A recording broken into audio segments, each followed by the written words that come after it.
Bienvenidos a Eventos Revelados. En esta ocasión continuaremos con nuestra temática tan maravillosa y tan fascinante que el libro de Apocalipsis nos ha dejado muy claro y que Dios el Señor se ha encargado de darnos a conocer este maravilloso mensaje. Quédate. Eventos Revelados. Bienvenidos. Vamos a continuar con nuestra temática. En el libro de Apocalipsis nos vamos a situar en Apocalipsis capítulo 14 y antes de leerlo quiero hacer la pregunta: ¿cuándo comenzó el juicio? Algunos le han tenido miedo, le tienen miedo al juicio de Dios, pero el juicio es una garantía para el pueblo de Dios. El juicio es la maravillosa verdad que Dios quiere comunicarnos a nosotros. Vamos a estudiar este tema maravilloso. Oremos. Nuestro Dios, te agradecemos, Padre, por esta rica oportunidad que nos das. Queremos, Señor, que el Espíritu Santo nos ayude a entender este mensaje tan glorioso. Rogamos la dirección de su Santo Espíritu en el nombre de Jesús. Amén. Muy bien. Apocalipsis capítulo 14, versículo 6 dice que entonces vi a otro ángel que volaba por el cielo con el evangelio eterno para predicarlo a los que habitan en la tierra, a toda nación, tribu, lengua y pueblo. La profecía del libro de Apocalipsis está narrando y está expresando que un ángel que vuela por el cielo y que tenía el evangelio eterno para predicarlo a los que habitan en la tierra, a toda nación, tribu, lengua y pueblo. Alguien dirá: bueno, ¿y cuándo llegará ese ángel para que predique el evangelio a todas las naciones? La verdad es que los ángeles no son los encargados de proclamar el evangelio al mundo entero. Nosotros leemos en Mateo capítulo 28 que Jesús le dejó esa tarea a sus discípulos. Jesús dijo en Mateo capítulo 28, versículos 18 en adelante. Leo de la Biblia y dice: entonces Jesús se acercó a ellos y les dijo: toda autoridad me ha sido dada en el cielo y en la tierra. Por tanto, id a todas las naciones, haced discípulos, bautizándolos en el nombre del Padre, del Hijo y del Espíritu Santo, y enseñadles a obedecer todo lo que yo os he mandado. Y he aquí estaré con vosotros todos los días hasta el fin del mundo. Cristo les deja esa misión a sus discípulos. Ahora, alguien dirá: sus discípulos ya murieron, sus apóstoles. No, los discípulos siguen, porque hoy en día tú puedes ser un discípulo de Jesús. Si estás creyendo, si has creído el mensaje de Dios, eres un discípulo de Jesús, eres un seguidor de Jesús, eres una persona que se ha negado a sí misma y ha empezado a andar en el camino de Cristo. Eso es un discípulo, es aquel que está dispuesto a hacer lo que Cristo dice. Es por eso que la Biblia hoy en día está mostrando al mundo entero y que Dios está llamando al mundo entero a que sean sus instrumentos, porque el evangelio tiene que ser predicado en todo el mundo. Mateo capítulo 24, versículo 14 nos dice: y este evangelio del reino será predicado en todo el mundo por testimonio a todas las naciones, y entonces vendrá el fin. Este contexto, y relacionándolo con Mateo capítulo 28, está diciendo de que el fin del mundo llegará y que Cristo iba a acompañar a sus discípulos en esa misión de proclamar el evangelio a todas las naciones para testimonio, y entonces vendrá el fin.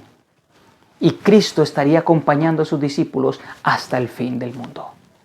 Ahora, alguien se podrá preguntar: ¿y cuándo es el fin del mundo? El tema anterior nosotros estudiamos que la gracia, el tiempo de oportunidad se habrá terminado cuando Cristo en el santuario celestial termine su obra de mediación, de intercesión, de perdonar nuestros pecados y de purificar las vidas de los seres humanos. Pero cuando Cristo termine su obra, inmediatamente en la tierra ya el Evangelio se habrá predicado y proclamado en el mundo entero. Por eso hoy se está predicando el Evangelio. Hoy muchas personas están aceptando el Evangelio. Y hoy muchas personas están escuchando el Evangelio y muchos lo están rechazando.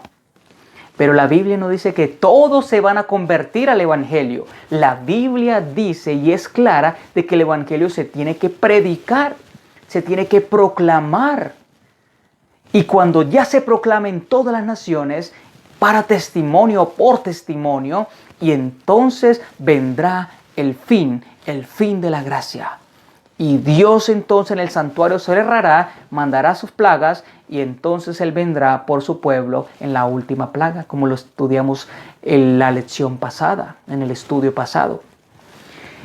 Dice la Escritura, en el libro de Apocalipsis, que ese ángel que ha de proclamar el Evangelio a todas las naciones no es un ángel literal. Recordemos que el libro de Apocalipsis está en símbolos. Por lo tanto, allí está diciendo que ese ángel representa a los mensajeros y representa las características del mensaje. Es un mensaje que viene del cielo. Es un mensaje que va a abarcar el mundo entero. Es un mensaje puro. Es un mensaje que se reviste de la pureza porque es el Evangelio de Dios que ha de llegar a todo el mundo, a todas las naciones. Es el mensaje de los 3 ángeles. El último mensaje de amonestación. El último mensaje de llamado. El último mensaje que Dios trae al mundo entero a través de sus discípulos que están diseminados en la faz de la tierra. Ahora, muchos dicen, bueno, el mensaje del Evangelio se está predicando en todo el mundo. No. Hay algunos que están predicando el mensaje, que hay mensajes que contienen la palabra de Dios. Pero el mensaje que Dios quiere proclamar al mundo entero es el mensaje del Evangelio eterno. Y ese mensaje está registrado en esos versículos del capítulo 14. Es allí donde tú debes centrar tu vista, porque el enemigo quizás está desviando los ojos a otros mensajes que no los va a llevar a prepararse. El mensaje que preparará al pueblo para la gran crisis final que se avecina sobre la tierra es el mensaje de los 3 ángeles del libro de Apocalipsis. Y hoy no alcanzamos para poder estudiar esos 3 mensajes, pero sí vamos a estudiar una introducción acerca de estos mensajes. Vamos a ir ahí mismo en Apocalipsis capítulo 14, versículo 7.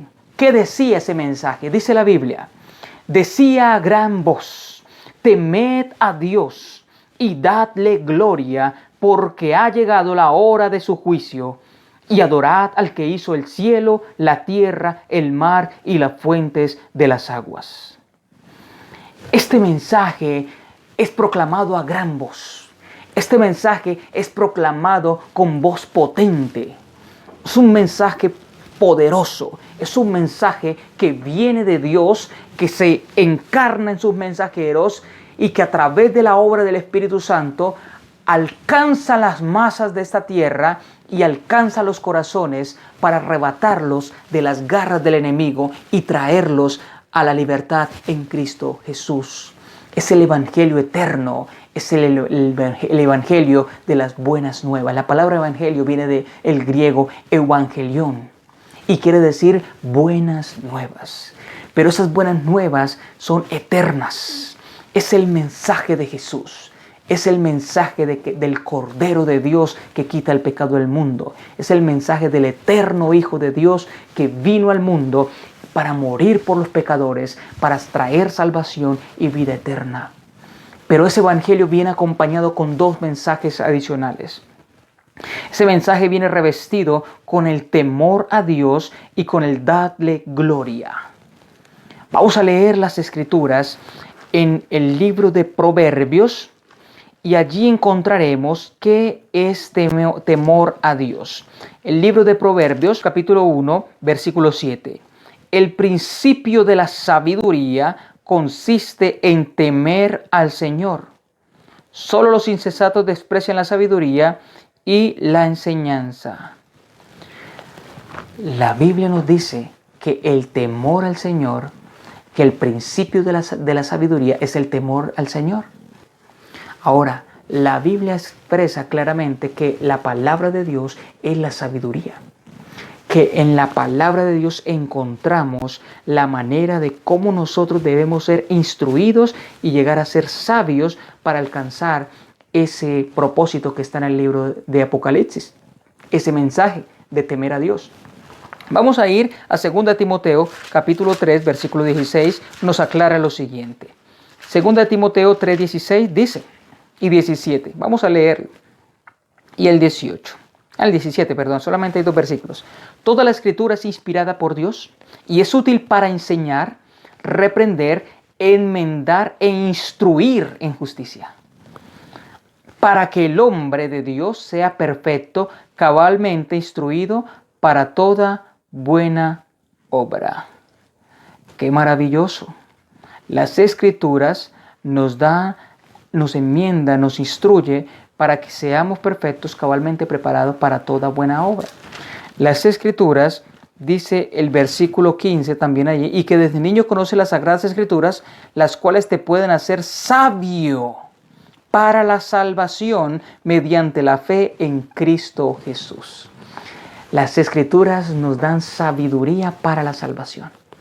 El temor del Señor, el principio de la sabiduría es el temor al Señor. Y el temor al Señor se adquiere mediante la instrucción de las Escrituras.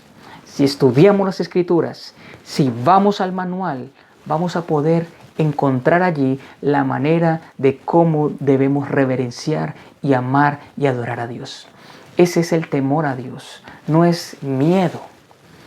El temor allí se refiere a algo profundo que nace del corazón, de la mente, cuando se escudriña las Escrituras y el Espíritu Santo hace nacer en nosotros ese proceso de querer amar, de querer obedecer a Dios. Las Escrituras son una delicia. Lámpara es a mis pies tu palabra, una luz en mi camino. Nos da sabiduría para la salvación, nos ayuda a tener fe, nos da consuelo, nos da paz. Por lo tanto, el mensaje del libro de Apocalipsis, del capítulo 14, nos está diciendo que debemos temer a Dios. Debemos estudiar las Escrituras para que entendamos cómo debemos amar a Dios, cómo debemos temerle a Él. Sin estudio de la Biblia no hay temor de Dios. Hoy en día la gente corre de aquí para allá sin estudiar las Escrituras y el mundo está como está, la inmoralidad, la maldad que prevalece hoy en día en los hogares, la maldad que prevalece en el mundo, en lo social, la injusticia por todo lugar, porque han dejado el libro, han dejado a Dios. No temen a Dios, no hay temor de Dios en el mundo. Esa es una de las características que registra la Biblia, de que al final de los tiempos el amor de muchos se va a enfriar. Gente sin ley, gente que vive sin la palabra, sin instrucción, que quebrantan los mandamientos, que viven en violencia, en adulterio, en tantos pecados. Dios quiere libertar al mundo con el mensaje de salvación, con el mensaje de Cristo Jesús, con el mensaje de la palabra de Dios. Es un mensaje a temer a Dios y dadle gloria. Hay que darle gloria a Dios. Los ángeles en el cielo dan gloria a Dios. ¿Qué es darle gloria a Dios? No es decir gloria a ti, Señor. No. La Biblia da un principio en 1 Corintios, capítulo 10, versículo 31, que dice: Así, si coméis o bebéis o hacéis otra cosa, hacedlo todo para la gloria de Dios. Todo lo que hagamos, lo que digamos, si comemos o hacemos cualquier cosa, debemos hacerlo para glorificar el nombre de Dios. ¿Acaso ir a matar glorifica a Dios? ¿Acaso mentir glorifica a Dios? No. Vamos a ver el ejemplo máximo de qué es darle gloria a Dios. Vamos a leer en Juan capítulo 17 el siguiente versículo. Juan 17, versículo 1 en adelante. Jesús, haciendo una oración al cielo, al Padre Celestial, Él nos enseña qué es darle gloria a Dios, qué es glorificar a Dios. Dice la Biblia, después de hablar estas cosas, Jesús levantó los ojos al cielo y oró diciendo: Padre, ha llegado la hora.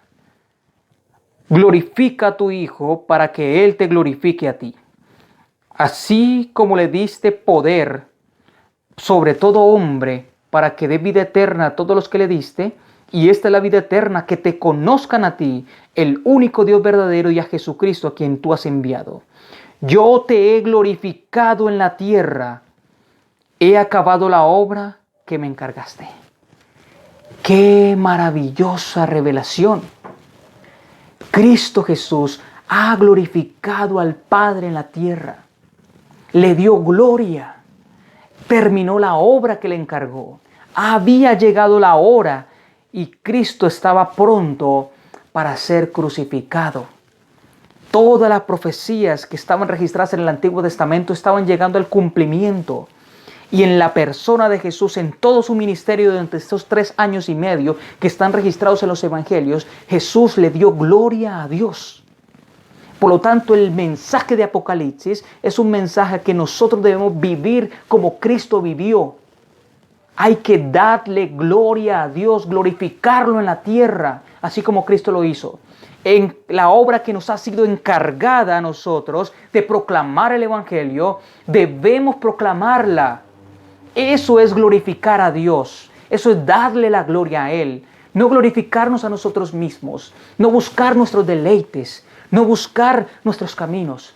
Hay que buscar los caminos de Dios y seguir por el camino estrecho que Él ha trazado para que la palabra de Dios pueda alcanzar al mundo entero. Este mal, este pecado pueda ser exterminado de una vez y para siempre. Y entonces Dios pueda venir por su pueblo. Es el anhelo de nuestro corazón, que tú puedas ser imbuido con este mensaje y el Espíritu Santo pueda alcanzar tu corazón y tú puedas ser llamado a cumplir este mensaje, a cumplir esta misión que Dios nos ha encargado a nosotros. Qué maravilloso mensaje que dice la Biblia. Apocalipsis nos sigue diciendo: porque ha llegado la hora de su juicio. ¿Por qué hay que darle gloria a Dios? ¿Por qué hay que temerle a Dios? ¿Por qué es el momento tan urgente que este mensaje se debe predicar? Porque ha llegado la hora de su juicio. Ahora, esa expresión, porque ha llegado la hora, recordemos nosotros el texto que acabamos de leer en Juan 17. Padre, ha llegado la hora. El ministerio de Jesús, la muerte de Jesús, ya estaba prefijada por una profecía de tiempo que está registrada en el capítulo 9 de Daniel, en el versículo 24 en adelante. Ya el tiempo de la muerte, el tiempo de su bautismo, el tiempo de su muerte y el tiempo de su resurrección, su ascensión al cielo y la predicación a los gentiles, ya estaba registrada en el Antiguo Testamento. En Daniel capítulo 9 ya estaba prefijada allí la fecha, el cronograma de actividad profética de Cristo. Por eso en todas las expresiones que aparecen en la Biblia, voy a dejar allí algunos textos para que puedan leerlos. Jesús decía: ha llegado mi hora, aún no ha llegado mi tiempo, ha llegado el momento. Padre, te he glorificado, ha llegado la hora. Ha llegado el momento que ha sido prefijado para que yo muera. Las Escrituras habían registrado una profecía de tiempo en el ministerio de Cristo Jesús, en el ministerio terrenal de Cristo Jesús. Pero el libro de Apocalipsis dice: porque la hora de su juicio ha llegado. La hora, el momento, hay una partícula de tiempo allí que se conecta a la profecía más grande de tiempo que registra las Escrituras, Daniel 8:14. Daniel 8:14 dice la Biblia de la siguiente manera: y él respondió: hasta 2300 tardes y mañanas, entonces el santuario será purificado. Esas partículas esas cláusulas que aparecen allí en el versículo 14 de Daniel, hasta 2300 tardes y mañanas, una tarde y una mañana, es un día. Hasta 2300 días, y entonces el santuario será purificado. Si vemos nosotros todo el capítulo 8, está lleno de símbolos. Por lo tanto, el versículo 14 también es un símbolo profético. Es un tiempo profético, 2300 días proféticos. Y esos 2300 días proféticos iban a llegar hasta 1844, después de Cristo. ¿Por qué? ¿Usted de dónde saca eso? Si nosotros leemos la profecía de las 70 semanas, de Daniel capítulo 9, 70 semanas son 490 días, 70 por 7. 70 semanas por 7 días de la semana son 490 días proféticos. Si pasamos de los 490 días proféticos a días históricos, en la profecía los símbolos deben interpretarse y la profecía indica que un día equivale a un año, según Ezequiel 4:6 y según Números 14:34.